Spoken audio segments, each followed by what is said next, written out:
You are now tuned in to the Rate Limited podcast with your hosts, Eric Provencher of Repo Prompt.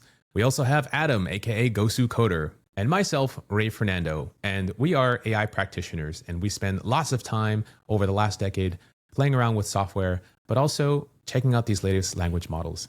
And we have a really packed show for you today. Eric has some amazing research on what's been going on with Codex. We have some also interesting news about what's been happening in the Chinese model space, and a lot of other things as far as like what's been happening this week, from Cursor's Composer to Claude Sonnet, and a bunch of other things that everyone's using every day for coding models. And this is probably an episode you don't want to miss. So, ladies and gentlemen, welcome to the show. Hey guys. Hey, thanks for Good the to see intro, you Ray. guys. Yeah, good to see you guys again. Always fun to hang out. Totally.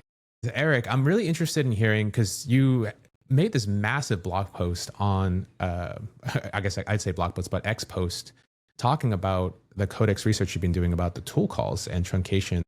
I would love for you to just kind of start expanding on that and letting the listeners know kind of what's been happening there.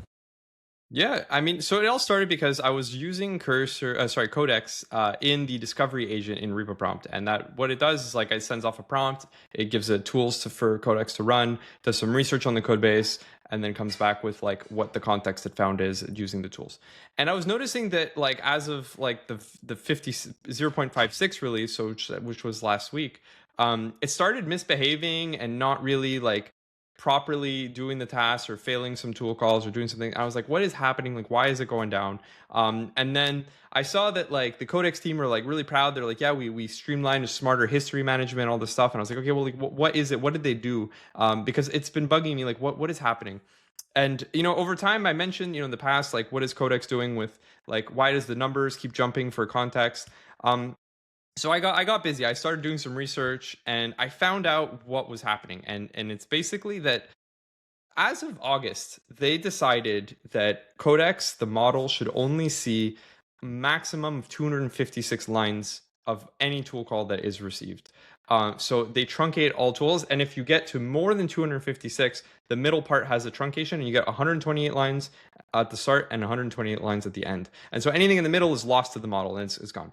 But here's the weird thing, is that I was mainly using Codex with MCP tools, which was Reaper Prompts tools, and it can read files and do so. I wasn't really noticing that issue until the V56 release, because that's when they made that apply to MCP tools as well. So basically, until now, like, it was the MCP tools had full free reign of context, but then there's a weird thing too, where actually if you interrupt the model or send a follow-up message after, all like the new message has all the truncation applied. So basically it was like compressing history down on the next message, so it would forget what it actually saw, which is actually another issue. So now it always truncates everything, and it makes Codex really unusable with MCP. It's just not enough context. Like 256 lines is not enough, and it's actually worse because it's 256 lines or 10 kilobytes, which is not very much either. And it's not even like a token related measurement. So it's kind of hard to wrap your head around, like, what is 10 kilobytes of text related to context. And it's just all very strange. So yeah, I was running into that. I posted my findings, and I really think the Codex team needs to sit down and figure this out, because like it's basically destroyed the ability for Codex to use any external tools. And it's a huge pain. And even with Codex's first party tools, like reading for Codex to only read 256 lines at a time, like maybe for file reads, that's okay. But then it has to do like 8 file reads to read a long file, which is not very efficient. But then for search tools or web search or anything, like it's just a very strange amount of context. So I'm curious what you all think about that. It's a very strange finding for me. That's interesting. Yeah, I'd love to hear your opinion there, Adam. Yeah. Yeah, I feel like I have a ton of questions. So prior to the changes, it was doing no context truncation at all. It was just full context, or is it just a bigger limit? So the prior to the latest update, it was doing it for all of the built-in tools, but the MCP tools were not affected by this until the next turn. So you would basically get, the model would see the full context, be able to reason about it, do some work. But if you interrupted it or or it finished and you send a follow-up message, then it would truncate. But now it's, at the moment a tool call arrives, it's truncated. No matter what the tool source is, it's all unified into this destruction of context engine. So I feel like for me personally, there was a point, I don't know, it's probably a month ago now, where I kind of stopped using Codex. I was like full blown Codex. I felt like it did a great job context gathering.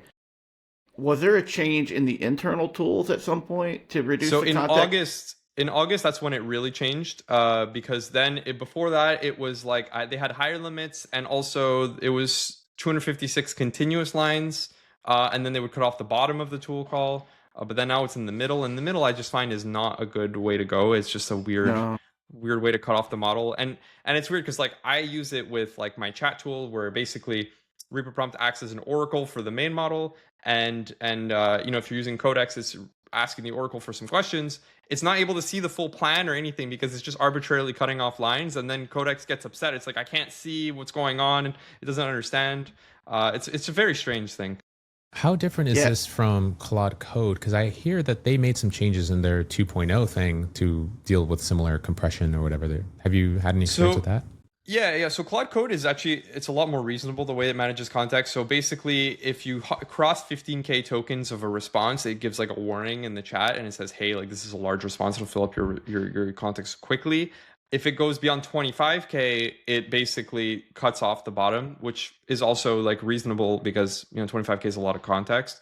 But then it's also a configurable setting, so you can actually go in the settings and change that limit if you really want to. Codex doesn't offer that as a setting. It's just this is our limit, and it goes deeper because it's actually interesting that like there's someone who brought that up, like, hey, why don't you expose a setting for this on the Codex GitHub? And the response from one of the Codex team was, well, actually, we trained the Codex model to only expect 256 lines. So we don't want to change the setting because the model is trained to work this way. But you can tell, like, when you're using the model, like, it's confused sometimes because for file reads, that's one thing. It'll only ever read 256 lines. But there's all kinds of other tools, like, bash tools or web search or other things where this doesn't really make sense. And the model can't really know how much it's expected to receive. So I don't really get what their argument there is. It just doesn't really make a ton of sense to me. That's interesting. I struggle with all of this, honestly, because I have to imagine they've got some sort of like high level population view of how people are using it and whatnot. And maybe we just use things a little bit differently. But like, say you jump into an old code base and there are files in there that are 2,500 lines of code. Like 256 feels very limiting. It is. Just even from like a processing time, if you need to go and grab 10, 15 reads out of a single file to actually get that in context, that could be why it's just so freaking slow, to actually do stuff. I really do think it affects the speed. And not only that, it's actually making things worse because if the model anyway is going to read all that context, like you're adding all this tool calling overhead between each read, and all of that junk is ending up in the context history.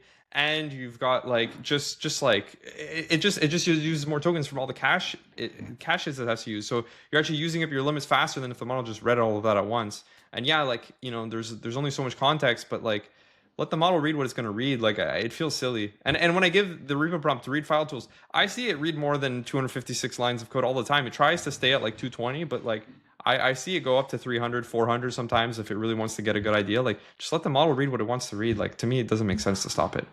So I get the feeling why you're so passionate about this, Eric, is because I remember early on some of these models were extremely intelligent. Maybe even last year when you showed me repo prompt, I would just literally throw everything at every single model, just code and all that stuff. And I was extremely impressed, especially with like O1 Pro. It was like, wow, it just digested it all, the whole code base, and it actually understood, and somehow in its model weights that it knows what to do next. And I was just really impressed with that. And I'm surprised that everything's in from the agentic coding realms for Codex specific decisions, and for their decision to even, like you say, fine tune the model specifically for these number of lines to look for and its effectiveness. That's an interesting choice. And I'm curious, have you tried like it in like Cursor or some of these other types of things? Because the Codex model via the API, if it's trained this way, does that mean everyone else who uses the Codex model on top of this, like OpenCode and these other CLI platforms, will also experience a similar issue? So it to me, it's not so much an issue with other tools as it is just like the model expects that the tools will only give it 256 lines, so it tries to only work with that as a result. So if you're using it in other harnesses, it probably won't ask for more than 256 lines of code at a time because of how it's been trained and thinking that's how it works. But you can see like if you look at terminal bench, which I don't know if it's like the be all and all be all of benches for agents, but like it does show like if like you're a big fan of Droid, that it is higher on the spectrum on the rankings using that same model in Droid. So I do think that the Codex harness, because of these limitations, are hurting its performance. I think they could do a lot better just lifting some of these restrictions out and maybe leave them for file reads or something like that. But like for all tools, it just doesn't make sense to me that like you should block context this way. It's not a reasonable thing to do. Yeah, this is like one of those really hard things for me because people are paying a subscription price to OpenAI, so it's like in their best benefit to figure out like how to reduce context. Whereas like if you think about like the pay-per-use like Droid and Brew Code and those like that, they don't really have the incentive to do the type of truncation and the minimizing of context as much. It's a really interesting. It's going to be tricky, I think, going forward, because I think these companies are going to try to find this balance of like how can we reduce our cost and still keep the subscription prices the same. That's my theory behind a lot of this. I have a feeling that it's not really a cost-related issue for the Codex team. That I don't think that's why they're doing this. I think they just really believe that they're putting in the best practices for their model to get better results. And I do think in some cases, like having like more limits does, prevent the model from being overwhelmed with too much context. But I just think that the way they went about it is too naive. And it's not really like correlated with how these models work, which is like measuring things in tokens. So like I think some limits make sense. I think that those limits should be configurable. And I also think that they should be based on token amounts, not just bytes or lines, because lines are weird. Like I had some people follow up and they're like, okay, so should I just format all of my code so that all the lines are just on the same line and that's how I should do it, so that the model just gets more context? And like, Bruh. yes, there's a bite size limit, but like, it's just really dumb that you would have to even ask that question. Like that just doesn't feel like a reasonable thing to think about. So, yeah. Yeah, I literally was thinking the same thing, like as you were talking. I'm like, why are they measuring lines? Because like, there's code bases that are very white space heavy, and then there's code bases that aren't very white space heavy. And it's a really odd way to kind of put those limits in there. I kind of understand why they're doing it, probably for like file navigation. So they can be like, hey, go read line 300 to 550, and they can probably navigate the file properly there. But it is odd to put the limitation at the line number and not at the token count. Yeah. Fascinating. I mean, interesting stuff to find. I think it's something worth discussing. Hopefully, you all agree. And if you find this upsetting, you're using Codex and you're seeing that like it's got worse with MCP tools, do make your voice heard. Like file some support requests with OpenAI. Tell them that this is no good, or open a GitHub issue as well. Like I've linked one as well. Like if you find my X post, I have a GitHub linked as well for this issue. So please do make your voices heard. I think it's important to tell these companies, when you're finding that these things are not suitable anymore, like they're making these poor technical choices for the tools that we all rely on. So I love that we have this podcast. Yeah. Agreed, configuration is everything. I feel like or make it configurable in some way so we can actually like tune that stuff. I don't know, like I said, I don't know like the number of people that are going to hit the use cases like you're hitting with the MCP. So that's what I'm super curious about. And I would love to hear from people on like if they're seeing similar things. All I do know is I was really big, hardcore, Codex is awesome, to like this is kind of getting irritating, to it's not as good as what it used to be, to it's slower. And then I haven't really revisited it in a little while now because of those issues, because I've just felt like I've got better results faster with other tools. So I don't know. Cool. Oh, yeah, so well, why don't we hop into the next topic there? I think what we have on the docket here is the Chinese models space has been kind of heating up with Kimi K2 Thinking that just dropped in this last week, and it was kind of a slow news week, and that's been kind of taking over. Trillion parameter model, super huge. You can't just throw this on like a Mac Mini or something like that and just start serving it locally. And so I think there's a big rush for these different North American providers to also get these models and spin them up here. And so I haven't been able to really kind of get my hands really deep on it, and wondering if you guys have been playing around with that. Also, MinMax M2, everyone keeps hitting me up saying, yo, Ray, you got to try this. This is really amazing. I think someone is also mentioning about MinMax M2 usage and Kilo code's really high, and we just kind of love to hear you guys' opinions, because there's also a couple different themes here. There's the model weights that drop, which is like what's open source, but then also them being available at these various inference providers. And there's many of them in North America. And so obviously the closer you are to where your inference provider is, the faster responses you're going to get. If you're using the model like somewhere in China, it's going to take you longer and you have much more latency introduced for the same type of tool call and so forth. And so I know a lot of people use these models as well in OpenRouter versus just like the API natively, and would love to hear your guys' experiences using these models and some like feedback in terms of, do you like one provider better than the other, or how do you go about like generally testing these things as well? So Adam, would love to hear if you've been kind of playing around with that as well. Yeah, I'll start with the Minimax M2. So I have a framework desktop, which is like the AMD version of unified memory. And I have it set up right now to where I have about 100, I think it's actually 96 gigabytes of video RAM allocated. Historically, I was using GLM 4.5 Air quantized down to fit on there. Love it. Like, absolutely love it. Could get good TPS on it. Was able to do that with Minimax M2. Now, it took a while because there's always updates that got to happen to Llama CPP. We got to get the GGUFs, all that stuff. But I have that up and running now. I'm getting it's not blazingly fast. This isn't like dedicated GPU, but between 18 and like 30 tokens per second. And honestly, even at Q2, which is very quantized, I get really good performance out of it, on par with what I was getting, if not slightly better than what I was getting with GLM 4.5 Air. So that is one of the reasons why I'm very happy about that model. I love the MOE models. I love the ones that are good at agentic tool calling, because the MOE models I can actually run faster than 4 tokens per second. I can get them up to something that's I'm not going to pull my hair out on. Now, Kimi K2 Thinking, the issue that I have, also, I love Kimi K2. I think that the original Kimi K2, great model. I think the thinking variant on it is also awesome. But you do run into some issues, specifically when you're going through like OpenRouter. And that's the problem that I really have been trying to like, you either have to go directly to them, or you're kind of like flipping a coin and hoping that you're rolling a dice basically and hoping that you get a good provider and one that isn't going to go down, that isn't overly quantized, and that actually has a decent TPS on it. So Kimi K2 Thinking, and a lot of them don't actually have like cache write and read. So, the price of them might be cheap. And this is going to sound crazy, but you can literally rack up price comparable to like Sonnet 4.5 without cache writing and reading, because you're just paying for it over and over and over again, even though the price might be like a quarter of one of those models. And it's awesome up until a certain point, but if you're running larger workloads on it, it can become very expensive. So those are the things that I struggle with. But I actually really am excited about the Kimi team and what they're doing. And I actually like their coding plan that they have. I actually just pulled that up a minute ago. I want to say they had like a $40 a month plan. I'm trying to find the tab, but where you can actually get a decent amount of usage directly from them.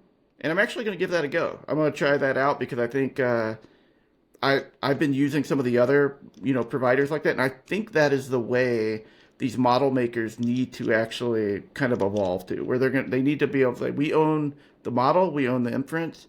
We're going to provide these really good monthly plans so that you can support us in these open source models. If you want to run them yourself, you can, but also give you really good usage on them. So I'm curious, Adam, that usage, is it like the some of the Cerebrus ones or the GLM ones where you're able to kind of just run it in any tool, or is it just like via their chat interface? Yeah, to my knowledge, you can run it in any tool. So it's like an API level access that you get on it.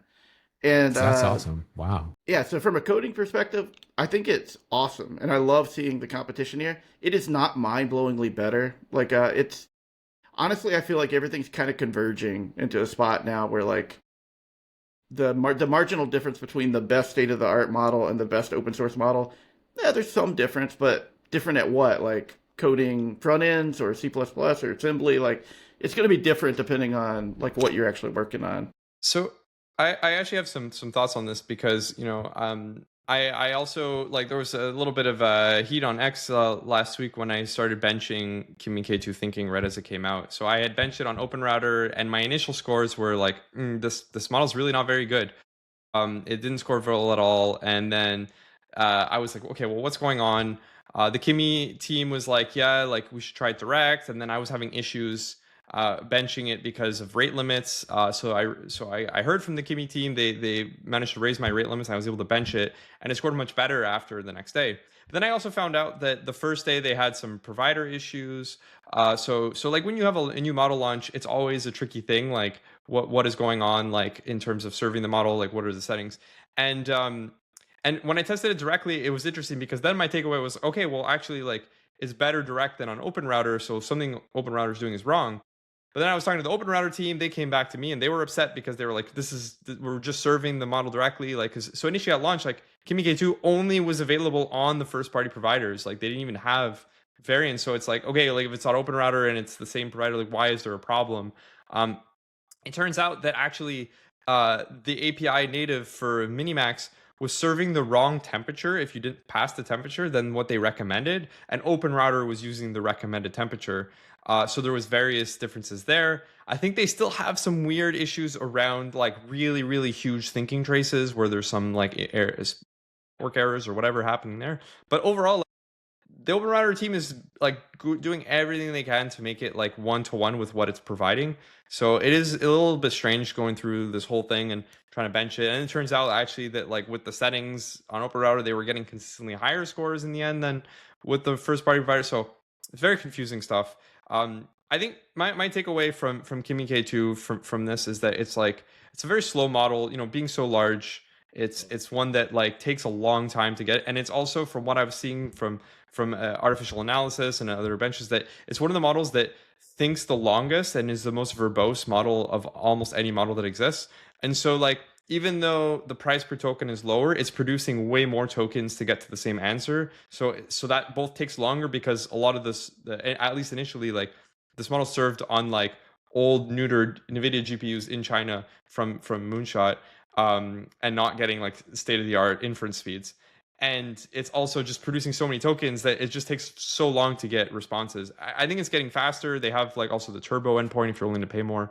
But yeah, it's you know, I like smart model. I think a little bit less general purpose than you're going to get on the state of the art like Western models. So generally, I find the Western models have been overall just better at like working all kinds of environments, all kinds of things. Kimi is actually up there in terms of being more general purpose versus a GLM that is much more narrowly focused on coding with agentic tools. So it's good to see more variance there. But yeah, Does I it mean, I'm support not going to images, switch by the all my way? usage. I'm sorry, what was that? I know a lot of people like throw screenshots Images. for comparison. Mhm. I don't think it supports images. Is that correct? No, yeah, right. That's definitely an important thing. They don't yet support it, but I think that is coming very quickly. So we'll see how that goes. But I'm curious, Ray, what do you think about all of this? Like, where are you at with that? I've been super busy and haven't had a chance to play, and I've really just been waiting for. Okay, so I have some like rumors, and I'm hearing from the Grok team, GROQ team, and Kimi K2 teams that they're working on a partnership of some sort, and they're trying to get this ramped up onto their servers and so forth. And so that would be amazing. Yeah.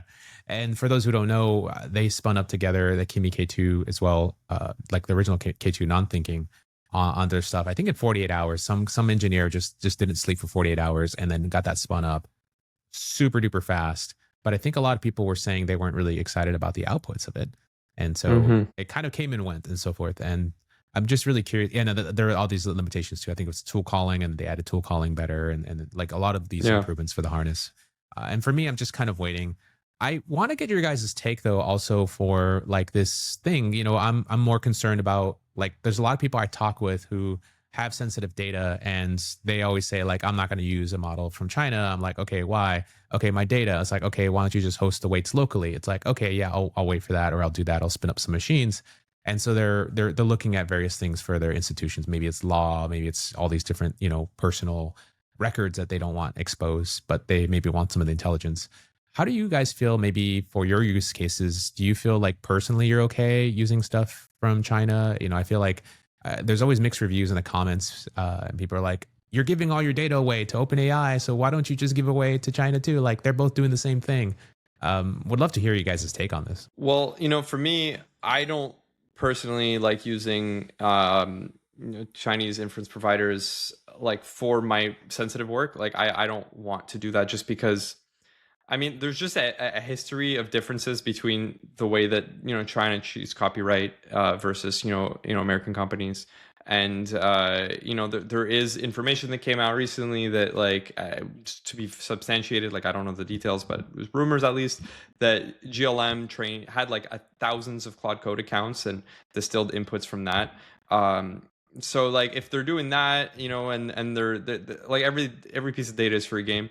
But that said, the nice thing is that these Chinese models are all open source. So, you can run them on Western providers and Grok is one of them. The thing that does make me nervous a little bit is that we're not very good at yet kind of getting the exact same results that the first party providers are offering for these models because they're trained.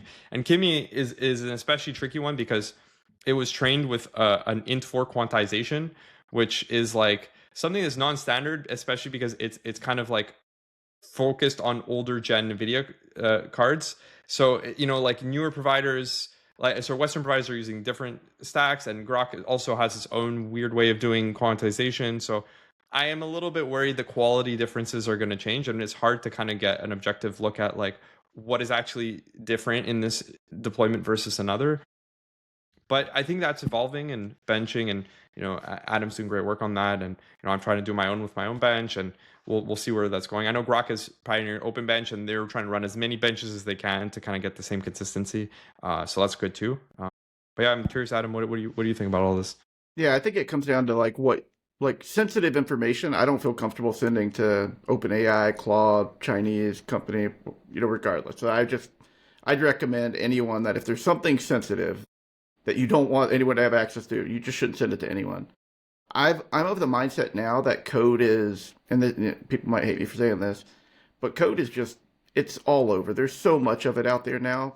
I do not worry personally about any company getting access to code I've written because I'm doing something cool, hopefully, but I guarantee you there's other people out there that have built similar things to what I'm building already. So I'm not reinventing something that's never been done before. This is my own personal opinion. Everybody can kind of have their own on this. So from that standpoint, that's where I'm at personally. Now, what I would say is there are companies that literally will not use a Chinese model. And that's something we just have to kind of work with. Whether it's hosted in North America or in China, they just will not use it. And I think that's something that's up to that company to decide, and they can decide if they want to use it or not. But the counter to that I would have for those companies to consider is what happens if a Kimi or a Moonshot or one of these companies come out with something that is substantially better than what's out there. If that were to happen, it might be worth rethinking that policy a little bit. Right now, I don't think you're losing much from a company perspective to say, hey, no Chinese models, you can use all the state-of-the-art ones here in the US. I think you're fine. They're not substantially different enough. That's my take on it. It's personally, I don't care. Companies are going to care. Some of them anyway. There is another point I wanted to bring up on this, though, is that the Chinese models in general, no matter where you're hosting them, I don't know if they have the same safety training kind of done on them in the same way. And I think one thing that's important to consider is that agentic models can call tools, and they are sensitive to prompt injection. And depending on how you're running them on your machine, you might want to watch out what kind of permissions you're giving these tools, because the agent, and especially faster ones, if you look at Composer 1, it runs so fast that you can barely tell what tools it's called. And if you have auto approve on, which most people do, you're just going to run through speed run, all these commands. Maybe your whole hard drive's deleted. Maybe all your environment secrets are exfiltrated. You don't even know because it happens so fast, and you might not be able to catch it in time. So just keep that in mind. If you're using, these models, be careful, how you're running them on your machine, what permissions you're giving them is all very important stuff to think about. And there are, more and more sophisticated ways of injecting prompts into your calls and piggybacking on the permissions you've given your coding agent. So you got to watch out. That's impressive. You're 100% right about that. When you give them control to actually do things on your system, it is a totally different, paradigm. I'm actually pretty picky about giving them access to things. So I don't give them access to even you'll even see in a lot of my prompts I do where I'll be do not run the server, and force it because I don't give them the ability to. They don't have the credentials to do it. Mm-hmm. So I try to lock it down from that standpoint. But it is actually kind of scary to think about, especially if you give it computer access to where it can go and like read things in other folders, and yeah, it's kind of spooky to think about. It is absolutely. Yeah, we'd also love to hear from the audience. We are super lucky that everyone's been able to tune in. We're almost at 1,000 subscribers here on the Rate Limited podcast on YouTube, which is incredible. Only like 4 episodes in. And so we always appreciate your support, and we love seeing the comments and love to hear your opinions too, because this is a community and we're all building together. And that's how us practitioners work. There's so much that's changing all the time. So obviously share this with a friend, do the type of thing, kind of, this actually helps the podcast go a long way. People who are getting into AI coding, this is your spot to hang out with us and kind of continue this conversation. And to continue the conversation, I was thinking about Baidu's new model. I think, Eric, you were just saying there's this preview or something that's been showing up. I saw, like, you're talking about something about Repo Bench. Please, like, tell us a little bit more about that. Yeah. So, I actually haven't tried this model personally. Someone came in the Repo Prompt Discord and had tried this new Baidu model. And it's called Du Bao Seed Code Preview. And I think if it's a preview, there's a full one coming out soon. So the thing that's really interesting about it is that so this is ByteDance's model. They have managed to get something that showed up on the Repo Bench leaderboard in the top 20, and apparently it only cost 18 cents to complete the benchmark, which is insanely cheap. Like if you run I've run GPT-5 Pro on it, and it costs like in the order of like $60 to run the bench. Oof. Like if you're looking at like 18 cents, and the thing that's wild is that like GPT-5 Pro did like better than this model, obviously, but like not like crazy better. Like it's not like 50% better. But Repo Bench, I just got a caveat, is not designed to tell you like this model is smarter or better at coding. It's designed to kind of measure how good these models are at file editing, how good they are at following instructions, and how good they are at just being able to manage a lot of context that might be noisy and purposefully distracting to the model. So I think it's very impressive to be in the top 20 for a model, and to do it at 18 cents is just remarkable. So I don't know much more about this model. I think the team there is going to have more to share soon. But it's very exciting to see models compete like at this level for so cheap, and I'm excited to see more. Wow. Yeah, there's not much on it out there. Like I was doing some Googling when you were telling me about it. I don't even see much in the on the web about it yet. So I'm excited to watch what ends up happening here. Yeah, it might be a big release. Yeah, I'm also curious about GLM 4.6. I know, Adam, you're using that quite a bit as well. Or you were using it in some type of workflows, and kind of wanted to follow up. Are you also using, like, what providers are you using that with, or are you hosting that locally, or kind of what's your setup there? So interestingly, GLM 4.6, I typically go direct, to be honest. I feel like I get the best performance there. But Cerebrus Code actually sunsetted QuinnCoder, which I was actually not too surprised by.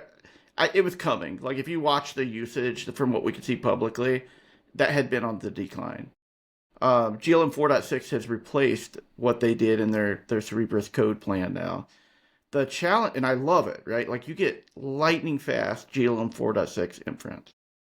But one of the reasons I like GLM 4.6 is that they updated the context window on it, so that you actually could get more than whatever I think it was like 125 or whatever it was before. It was basically, now they've got the full context. You can get 200,000 on that, or 256,000 if I remember right.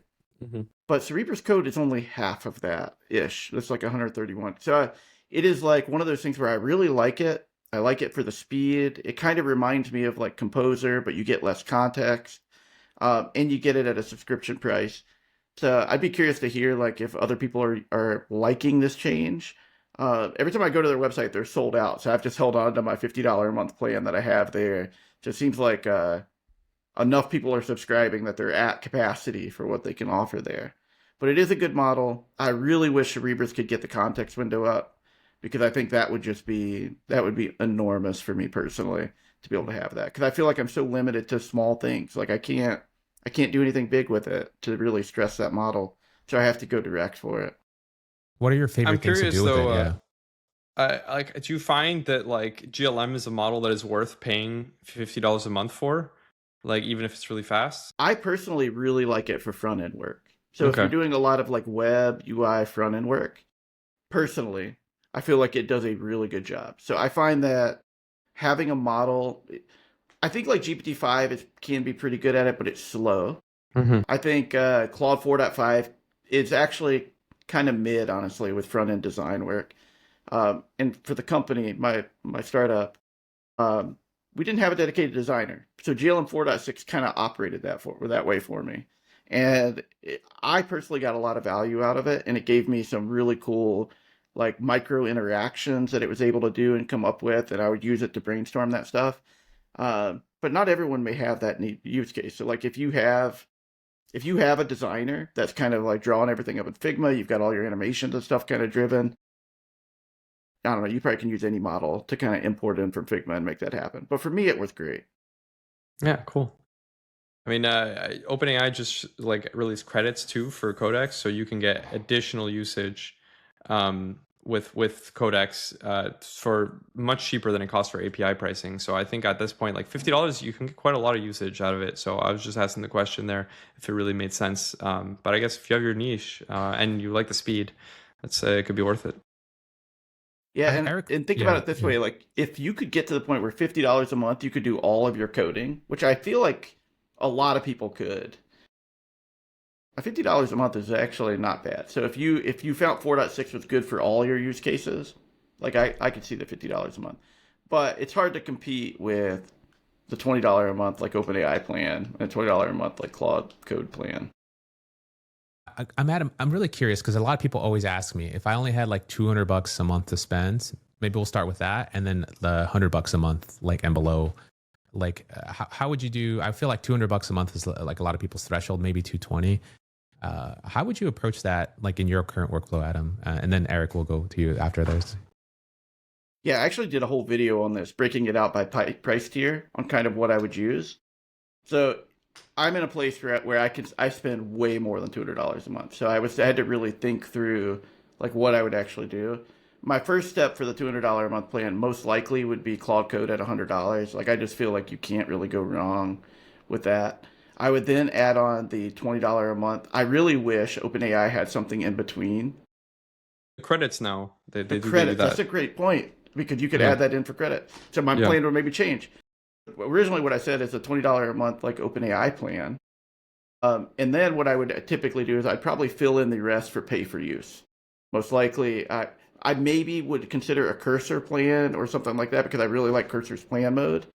But typically, I would probably say, as long as you have access to different models so that you can get different feedback on things, and when one model's falling short, you can try something else, and you have enough usage, I think you're totally fine. I actually think for about $150 a month, you could almost code everything that you possibly could need to today with the way things are set up. That's a cool for me, it's like I'm also in the camp of spending more. I spend on the $200 a month plan for OpenAI because I really do like GPT-5 Pro, though. Like lately, they've been doing some weird stuff to it, so I'm not 100% sure if I'm trusting it the same way I was, even like last week. We'll see. Hopefully, it seems to have stabilized a bit today, so we'll see where it goes. But yeah, the $200 a month plan for OpenAI, honestly, like for Codex, it's way too much usage. Like I can't get anywhere near the limits on that. Same. It's just way too much. I know people who do, which is crazy to me.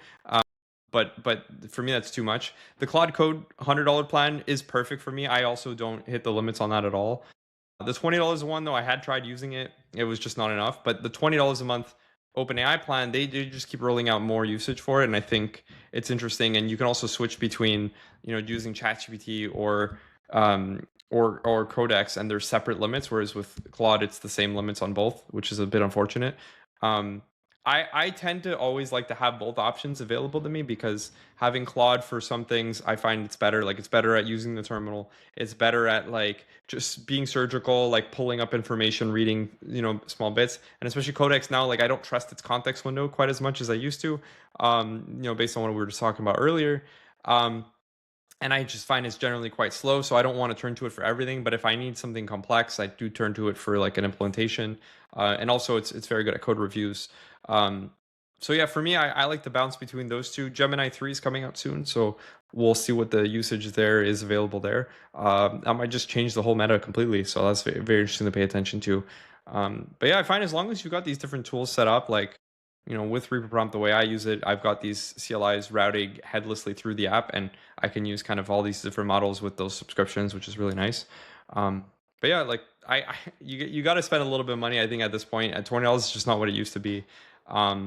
But with hopefully with credits or different things, like these providers are still providing like good deals under $100, and it's worth mixing and matching, trying which models work best for you. So yeah.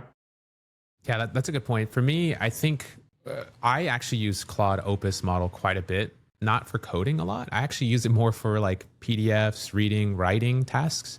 It's incredible at writing. It's so incredible at taking these, like I just yap a whole bunch of ideas. And sometimes I just give it unstructured plans and then tell it to like, can you give me a better plan to give to my model? So because I use it so much, I think I get like 1 million tokens a week or something like that for the rate limits for the $200 a month plan. I end up using almost all of it, and usually I get rate limited like after the third or fourth day if I'm really kind of going intense on certain things. And so I still have to pay $200 for there. And as far as like cursors thing, I think that you can get away with that $60 a month to have access to all the models. And I really like Cursor's plan mode. It's so good at planning. Too. I use the Droid spec mode a lot, and they're very different. But I find that if I use the Sonnet 4.5 model, because I did Composer, I did Sonnet 4.5, I did GPT-5 High, and I kept doing lots of plans with those three. Sonnet 4.5 inside of Cursor's plan mode always consistently won because it just seems to ask better questions coming back around.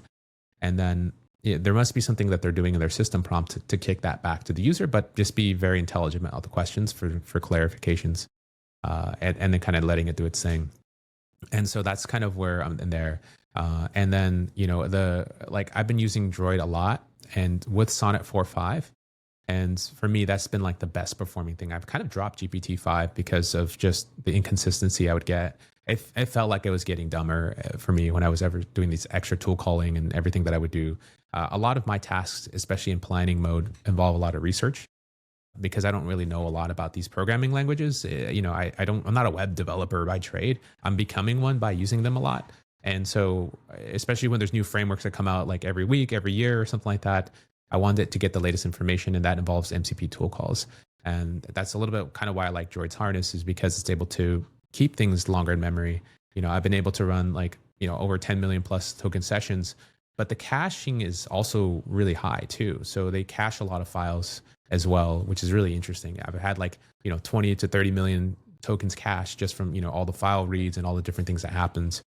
And I find it could just go a long period of time. So that's kind of where I've been. So I spent quite a bit of money independently, over probably over $400 a month easily on these tools. But if I had to reduce them down, that's a really tough one. To get to $200 a month, it can be really tough. But that's kind of why I like having the show, because I want to hear you guys' opinion. I'm really interested in GLM 4.6. Can I replace some of these workflows in that? Sonnet 4.5 compared to Opus, it just depends. I think I'm leaning to Sonnet 4.5. I'm learning to ask better questions because I see the prompts that Opus writes to Sonnet 4.5. It's really impressive how it kind of can organize my thoughts. And then Sonnet 4.5 then comes in with a really nice detailed response, no matter where I use it. I'm kind of using these models also to teach me how to write to them, if you know what I mean. A little bit of balance there. Speaking of Cursor Composer, have you guys been using it at all? What's your guys' take on that as well? A ton. I freaking love Composer model. So I've been, with everything that's been happening, with company and transition and everything like that, been doing a ton of documentation and just getting through, trying to organize everything. It is so nice to work with. It is so fast. It is I can just generate things and ideate so quickly with it.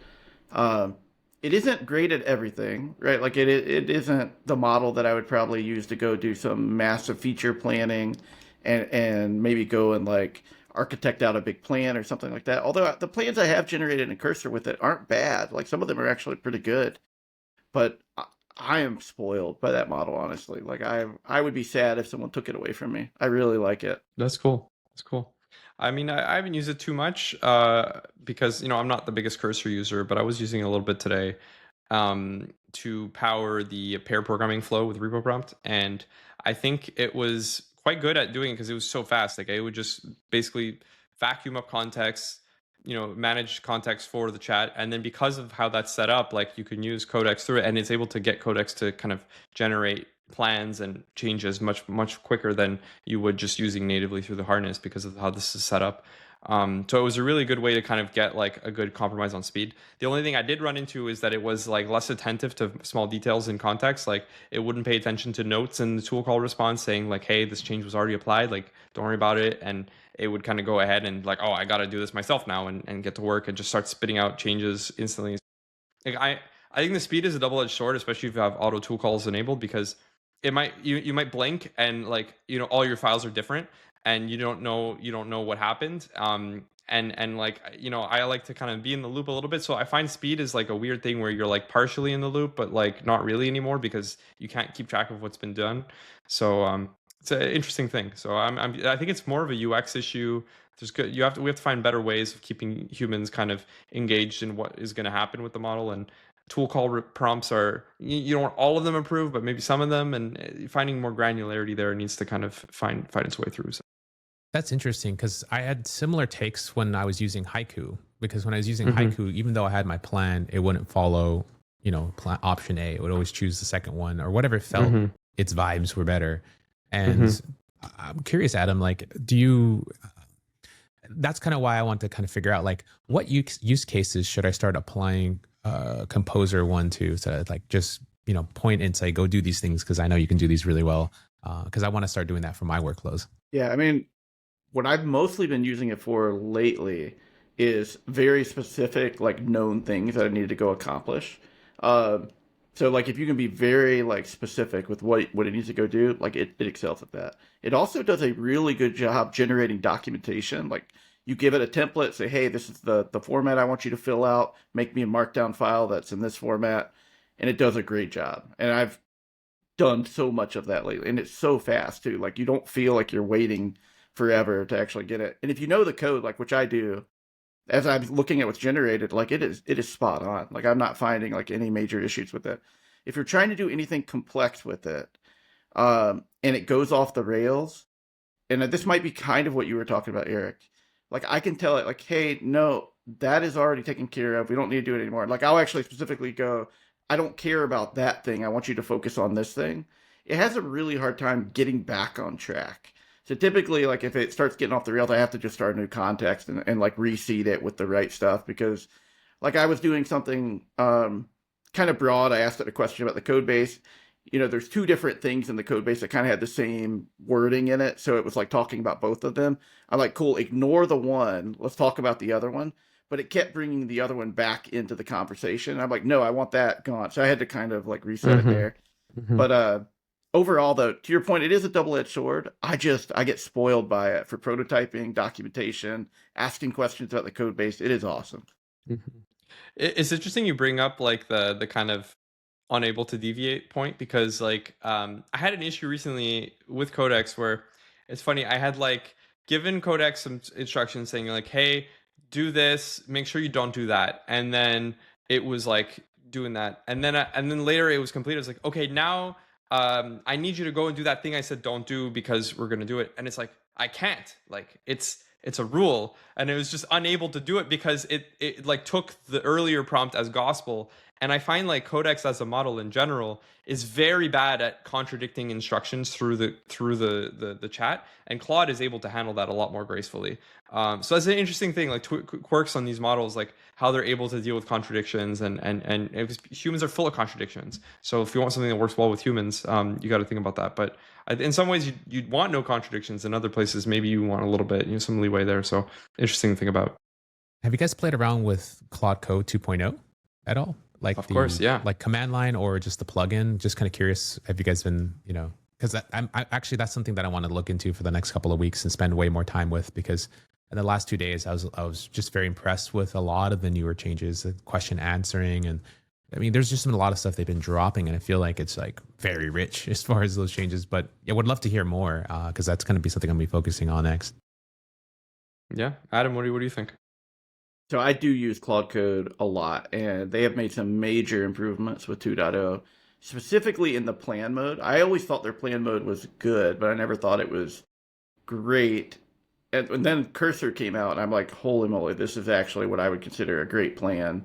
Like the way it kind of like asks you questions, it kind of has like the deep research feel to it, as Mm-hmm. part of the plan mode. And they've kind of built that into Claude Code now to a certain degree, where you actually get a series of questions that you work through in the terminal to answer things on. And for the most part, the questions are great, and I feel like the plan that comes out is better. So I've actually really enjoyed it. As far as like overall, I think 2.0. I mean, I think it's just an iterative improvement over. Like I've always been a fan of the way Claude Code's interface is, like working in the CLI and everything. But I think the biggest change that I've noticed personally is really in the way the plan mechanism is, and I use that almost for everything now. Like I almost start every task in Claude Code with the plan, even if it's a smaller thing, because I just feel like Sonnet 4.5 works so much better working off of a plan. Sonnet 4.5 does a good job building the plan, but it also does a good job working off of the plan rather than just like going in more generic like I used to in the past. Mm-hmm. Yeah, I mean, for me, I'm never one to trust Sonnet with plans. I really prefer the GPT models for that, and that's why I built like workflows around getting good context to these models to reason about a plan. I wrote a blog post last week actually that kind of dug into this, and I'm curious, your thoughts on like what a plan is to you. What is an ideal plan? Because for me, an ideal plan is not like a spec of what I want the program to do. It's more of here's the architecture that I want you to kind of follow so that you can kind of give it to a model and the ambiguity of the implementation is taken away. Like, here's where you're going to put this data. Here's how you're going to write this logic. Here's some pseudocode to kind of implement this complicated function. Not so much like make the button blue and this thing here and make this click do that. Like, because that stuff you kind of need to figure out, but like you need to kind of map that to architecture before you kind of do implementation. And so there's this like third step here that's like I call discovery, that kind of figures out what you're doing from your spec, and then you go to a plan for architecture and then implementation. So I'm curious if you think about planning that way, Adam or Ray, and like what do you how you go about it there? Yeah, I could. Ray, do you want to go kind of take first the on that one? Yeah. Yeah. Architecture is huge for me, and the more I let these models just YOLO in my code, like I used to for the last year, the more I'm realizing that they just keep duplicating code in all these different places. They keep adding functions, and there's been some great papers from I forget the name of the company again, the database company who talked about this thing called context rot, ChromaDB. Yeah, so ChromaDB released this paper, and they said that obviously we have an AI model that generates a lot of these similar looking functions. It can kind of throw it for a loop when it just tries to add features, and it's like, okay, cool. I don't see anything there, and I'm eager to please the user, so I'm going to just write another function for this or make another React component. So then you get a lot of bloat all over your code base. And so one of the exercises that's really important to me, especially in planning, is to have some type of architecture already in place that the model maybe has context about, have that conversation so it's even clear to me, so that I can almost feel like I'm instructing another junior engineer, like, hey, you already know how our front end looks. You already know how the data model looks. Since we're going to do something that's more reactive and all my state is in the database, how would you add this feature in? And so just watching the model think through that and then see what files and functions it's going to call and how it's going to organize the data and then keep it in this little React loop is really fascinating to me to see. It's like, okay, cool. I approve of this plan. This looks good. Or no, I reject. Can you go take a look at this file because maybe you didn't grab that one in your context, right? So that's kind of me as the human evaluating the loop for the LLM. And right now, that's kind of what I'm having to do. I'm hoping that I don't have to do that in the future. But I do spend a lot more time right now auditing these types of things. And I already have to generate this type of, data model for the model to actually go figure it out, these types of things. Because sometimes it's good at finding the right files and sometimes it's not. And it's too unreliable in that sense. So I spend more tokens guiding the model afterwards if I don't have this type of like plan or details, that speak specifically to, in the front end, I'm doing this. In the back end, I'm doing this. And then these are some basic use cases that I need for it to work, like acceptance criteria in essence. And so that's kind of the way that I think about a plan and think about it executing code, because that's, once you ship the code, you got to test it. And, for me, it even gets me to think about the test cases that I should be trying after the code completes. But that's kind of where I'm thinking in these plans. But yeah, Adam, would love to hear some more too. Yeah, I tend to agree with your assessment on that, Eric. And I think a lot of the plan quality is driven by the harness and how they're actually formatting the plan. This is my personal feeling. Because I can take like Cursor and do their plan mode with Sonnet 4.5. I feel like they format the plan in a way that I could lift that plan up outside of Cursor and give it to Claude Code, and it would be able to execute it. That's typically the smell that I give. Like, could I actually give this to an engineer or to another AI agent and have them implement it? Both from an architectural, like where things need to be, what APIs need to be added. But a lot of my prompting in that is really geared towards the architectural level of it. It's like what new files need to be created, what are we already using. So I kind of like guide it that way as I'm kind of prompting it. But I will say there is another counter to this, which is spending too much time on a plan can also be a bad thing because code is so easy to throw away. Mm-hmm. So sometimes you just need to like build a plan. You're like, oh, that's probably most of the way there. Execute it, evaluate what's actually been output, decide that a bunch of stuff is wrong, reformulate your plan, generate another plan. Because like to me, like code is just so easy to throw away now. So I've kind of been bouncing between those two kind of methods, where it's like I could spend a lot of time perfecting my plan into a way that I could actually give to a human and they could read between the lines on it, but the AI might not be that good at it. And then I go see what the AI does on it. If it's good, I'll keep it. If it's bad, I throw it away and I don't feel bad about it. So that, I don't know, that's my general sentiment on it.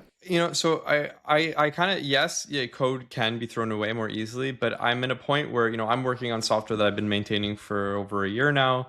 And, there's a lot of code in there at this point, but I have to be careful at what code I'm touching with a new feature. And so, yes, like I can generate a new feature and some of that code can be thrown away, but a lot of my features touch other features and I have to be very careful about how things mix together. So like a lot of the time for me, a good plan is actually less verbose and more succinct and more targeted about how to do something efficiently in a way that has minimal side effects. And that's why I like GPT-5 Pro so much, because if I can get the right context to it, I can have it generate the plan that is most optimized for this task. It kind of does the best job for me. Whereas like if I'm spending too much time kind of speccing out a feature, yes, like you're gonna end up touching way too much code generally. Like if you're speccing it out like with all the bells and whistles all in one shot, like generally you want to do things iteratively anyway. And so to your point, Adam, like get something out, iterate on it, and work through it, because and try and do it with different context windows as well. Because if you're trying to do everything, your whole plan, discovery, figuring out everything in the same context window, like the problem is the models are reading files. They're reading sometimes too many files, or they're reading the wrong files. And then their context window is full of junk, and they're not able to reason as effectively on the context that is important. So restarting is a good way to kind of prune that out, and you can point them in the right direction. So starting them off like, hey, look through here. This is where that feature is. This is where this feature is. And you can kind of build on the work of multiple chat models in succession. And I find that's very important to do. That's awesome. Yeah, that's a pretty big roundup of things that we've covered all throughout the week. I know that people are using and so forth. And I think, are you guys just kind of maybe the last thing, maybe rumors? Because Gemini 3.0 is I feel like the last month has been kind of like what Apple did with Super Bowl ads. Like they didn't do a Super Bowl ad, and now everyone's talking about them. And then, Gemini 3.0, they drop hints and everyone's talking about them, but they haven't released anything. Is this a strategy that they're trying to do, like the OpenAI playbook of just generate hype or something? I mean, how do you guys feel? I'm kind of exhausted of hearing about this and not seeing any results, personally, but just curious what you guys' take is on this. Yeah, I mean, I think they have to come out the gate with something good. And what they're doing is they're being cautious about it. I personally do not think it's like any sort of hype driving mechanism. I think they're trying to be smart to make sure that when they put out a model, it's actually going to be a model people are excited about, similar to what happened with Gemini 2.5 Pro. Because if this comes out, and this is like a meta experience with Llama 4, that would be insanely bad for them. Because everyone's hyped this model up so much. I actually am a little worried for them, because people have hyped it up so much that it's going to be hard to meet those expectations. Where I think if they came out with a model that was really good, GPT-5 level, maybe hopefully better, but could call tools really well and navigate things really well. Like I think that would be, with a lot of context would be that's what they need to do. I'm a little worried though, based on all the stuff I'm seeing on X about the hype that people have for them. I just don't think it's going to be hard for them to live up to that in my mind. You know, when Gemini 2.5 came out, I think, and this is kind of like a counter to how they did it with that, because 2.5 came out and the problem was they released like 8 models. Like it was the first experimental version, then there was like many previews, and then the final release that was kind of like the last preview. And so when people said, "Oh, I like Gemini 2.5," it's kind of hard to point to which model they were talking about because each one was slightly different and had pros and cons. Like they weren't all better, some had some regressions. And so I think they've kind of learned from that. They're like, we're going to release the definitive, here's Gemini 3, and hopefully it meets your expectations. And I have hopes for them. Like a Gemini, honestly, Gemini Flash 2.5 was a great model that came out, and it beats out a lot of other models for its like size and cost. And I think that like Google has some special sauce around large context in a way that other model providers don't. So I'm very excited to see how it handles much larger context windows as well. If they can make it work well with tools, like it was already a very good file editor, just not a good tool caller. So I'm very excited to see, you know, how steerable that model is, you know, how quick it is and how smart it is. But knowing OpenAI is also about to release GPT 5.1, it seems like they might be waiting to time it and kind of take away some hype around from Google. And you know, the OpenAI loves to play these games with Google where they kind of try to like overshadow, like just kind of take the thunder away from them. So we'll see how it goes. I'm excited though. It's a good time to have alternatives. You know, like I'm someone who loves OpenAI models, but I'm not so big of a fan of what they do with context. You know, between Codex now and ChatGPT, like playing games all the time, the quality fluctuates a lot. So if we can have a good alternative that allows us to kind of get some of that intelligence from a reasoning model at the frontier, and become a real competitor to what OpenAI is doing, I think that's great for everyone. So. Do you guys still think that Grok 4 is still in the books? Elon said that in October he was supposed to release the Grok 4 code, you know, with all this crazy, you know, claims and stuff like that. And now we're in November. Where you at, bro? I don't know, man. It's Elon, man. We were supposed to have full self-driving, you know, several years ago at this point. Honestly, they're probably in a similar boat. Anytime that I've worked on an AI project, it's so, and I don't want to belittle anything, but it's so easy to get to something decent quickly. It's very hard to get to something great. And the time to get from something decent, like the time to get something decent just feels so quick. Like you could get, and this is me, like self-driving car stuff is awesome. But you can get to basic self-driving probably pretty quick. But to get to it being fully autonomous is an enormous amount of technical underpinning. And this is true for ML models. I have to believe it's true for LLMs as well. So my feeling is it's like they saw Grok code and they're like, oh, this is working pretty good. In a month, we should have it solid. And what they found is it's probably, I'm speculating, probably not performing as well as they would want it to. So they're going through that, all right, how do I go from something that's decent to great? And it's just going to take a lot longer than anybody can predict, unfortunately. Yeah, they just released actually a new checkpoint for Grok 4 fast, and I find that Grok 4 models are a little confusing because there was like the initial Grok 4 in July, and then it was the fast version that was, I think, less smart than the main one, but much faster and cheaper. And now they just keep updating the intelligence of this one. So it kind of feels to me like they're going towards more of a Flash kind of series with Grok code as well, as like fast and smart, but like not at the frontier. So I'm curious like where they're at with this whole mix of price to intelligence. Like the highest end models I never found to be like worth competing.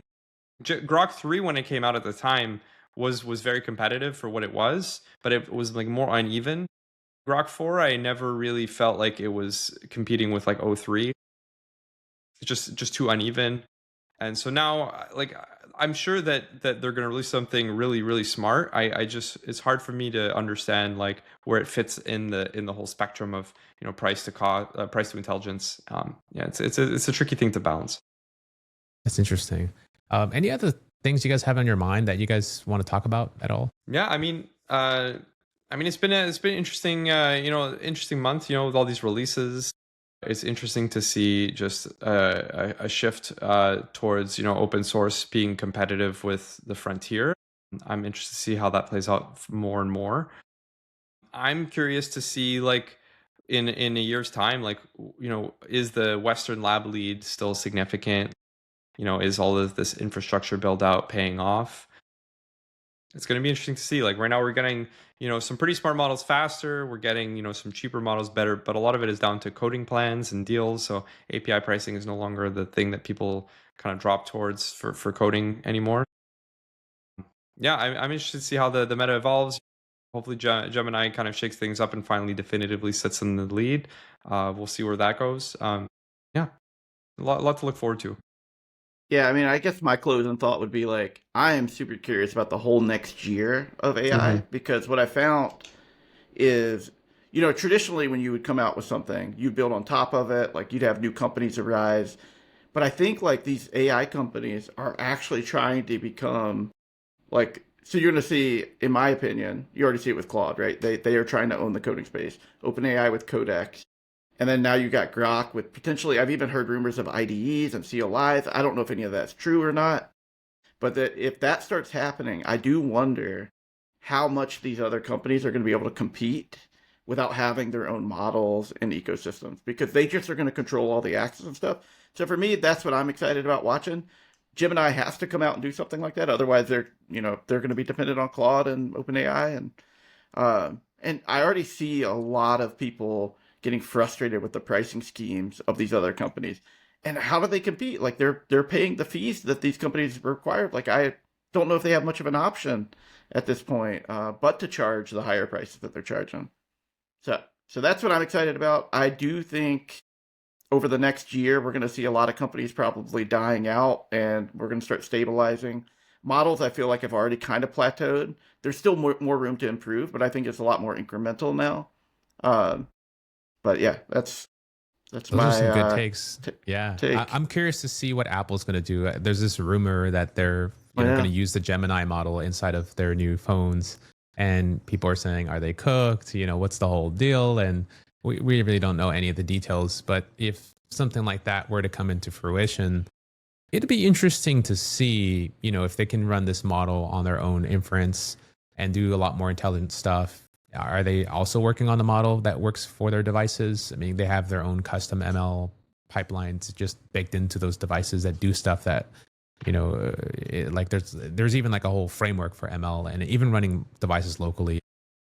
I also find that just hosting open source models on like Apple's MLX platform is just incredibly amazing because of all the available RAM that these devices have. And so in some funny way, I feel like Apple's going to sort of like fall into this by accident, in the coming years, as these models get more intelligent, they get smaller, they can run on these laptops, they have bigger RAM, and who knows what their pipeline is of these new machines. What if they release an NVIDIA competitor for these like little Mac minis, right? They just have tons of RAM, and then you can buy a whole bunch of them for your company. And it kind of reminds me back in the days of, I forget there was a Mac that people went crazy. Maybe it was Mac Mini. I think the original Mac Mini, when it went to like the mini, like it was bigger than what it was now. And I saw companies just stacking them up into racks. And they're just like perfect. The M1 Mac Mini, that was the one that really was amazing. Blew things up. Yeah. So, what if they have like instead of M1, it's like an AI Mini or something like that? Something that just really just so RAM heavy. You can just throw that into data centers. You can throw it in these different places and just, and they already have this Apple Cloud thing, which already has infrastructure for a lot of the security practices and things that they have for, just how data should be managed and the operating system. And a lot of these pieces are already pretty mature. And it's just for them just pivoting their focus to something that, as far as like product wise, can work for the consumer side. And then coupled with the hardware, who knows where they could be sliding in, because Google doesn't have like a consumer hardware division that can just release products like this on the fly. They have to partner with someone that takes a lot longer. And whenever you have these big project management in betweens, especially between two different companies where they don't own everything, there's also that additional turnaround. Even though they own the Android OS, right? Like Apple's been doing that for like 30 plus years, right? Developing operating systems, going all the way back from the next days that are just so tuned to whatever they're doing. And so I'm really curious to see how that kind of progresses in the next couple of years. Everyone thinks that they're gone, but it'd be kind of funny if they come back in a different way. We'll have to see. Yeah, lots to look forward to. Poor Apple. That's all I'm gonna say. Poor Apple. They're crying with their billions. They got the deals that's right, worked out. That's on that They're note. not hurting at all. They're not hurting at all. But in the Cool. AI space, poor Apple.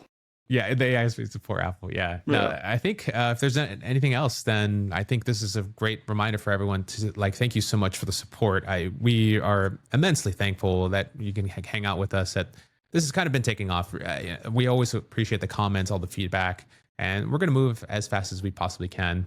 We're just coming in every 2 weeks for those who aren't aware. Rate Limited Podcasts, myself, Ray Fernando, Eric Provencher of Repo Prompt, Adam Gosu Coder. We do this every couple of weeks because we're really deeply trying to learn how these models work. We use them every day in our everyday practice, and we're trying to ship software with them and come here to share our learnings and invite you to do the same. So leave those comments, share with another friend who's using these types of models. And we're trying to stay up to date with the latest things. I also use this as a way to catch up myself. Sometimes I spend a lot of time with these and I can learn from everyone else. And so your feedback here is really important too. So obviously, do the likes, the subscribes things. And we're excited to see you in the next couple of weeks. Who knows what we're going to have in the next couple of weeks. GTA 6 is now delayed till next year. Maybe we'll have GPT 6 before then. Google Gemini 3.0 could be on the docket. Elon Musk can release the next artificial super intelligence. Meta, we don't know where they're at. Apple's maybe coming in the heels. So stay tuned. This is going to be a next really great episode, and we're excited to see you then. Thanks so much. It's been fun, guys. Take care. Yeah, Till take it next easy, time. guys. For sure. See ya. Bye.